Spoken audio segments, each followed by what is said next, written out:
For more on all of this, I'm joined in the studio by France 24's International Affairs editor, Philip Turle. Philip, it's always great to see you. So, as we've heard there might be a little bit of wiggle room for the delegates in Geneva, do you think? A little bit, maybe, but I think the general feeling was one that they were taken aback by the suddenness of this proposal and the fact that it seems to be entirely playing into the hands of the Russians. There's not much in there for Ukraine. And the reaction so far, first of all, the G20 summit yesterday in South Africa was that, well, there were no Europeans involved in these discussions and the Ukrainians weren't involved in the discussions and the drawing up of this 28-point peace deal. And if it were to be accepted straight away, as Donald Trump seems to be insinuating by next Thursday, then it would leave the Ukrainians in a much more vulnerable position.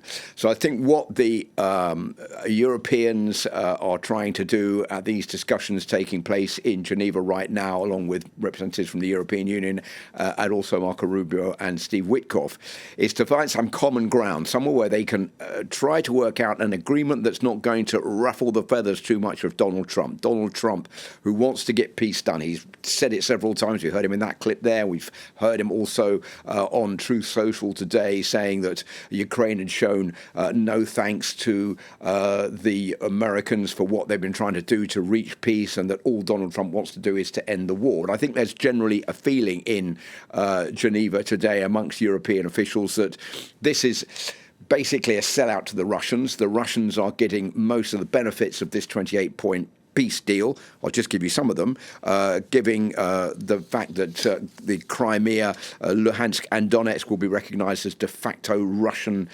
territory, including by the United States, calls for Ukraine to reduce its armed forces from 800,000 to 600,000, no joining of NATO for Ukraine and no effort by NATO to bring Ukraine on board later on, and the introduction of Russian as a second language. All of these are red barriers for the Ukrainians. So I think what they are trying to do in Geneva with the American delegation there is to try and find some kind of common ground. Wriggle room, maybe some, but not an awful lot right now. Now, all the talks today, the delegations there, it's taking place with a controversy brewing a bit over the origins of this peace plan that's been presented by the U.S. Yeah, and that hasn't helped things here either, because 3 U.S. senators have gone public saying that the leaked document about this peace proposal looked Russian, and they wanted clarification. So they called Marco Rubio, the U.S. Secretary of State, on his way to Geneva to ask him to clarify where this peace plan came from. And Marco Rubio said that it had been not an American proposal, but a Russian proposal, and that it was leaked by a representative from Moscow. They say they spoke to Rubio on the phone, as I said, on his way to Geneva, and that Marco Rubio said that the Ukrainians will be able to respond to this plan. I think that news will probably play into the feeling of those meeting in Geneva today that, yes, this was a Russian project that was given to the Americans, and the Americans then handed it over saying this is something that the Ukrainians need to accept, or else we're going to withdraw our support, putting the Ukrainians in a very difficult position.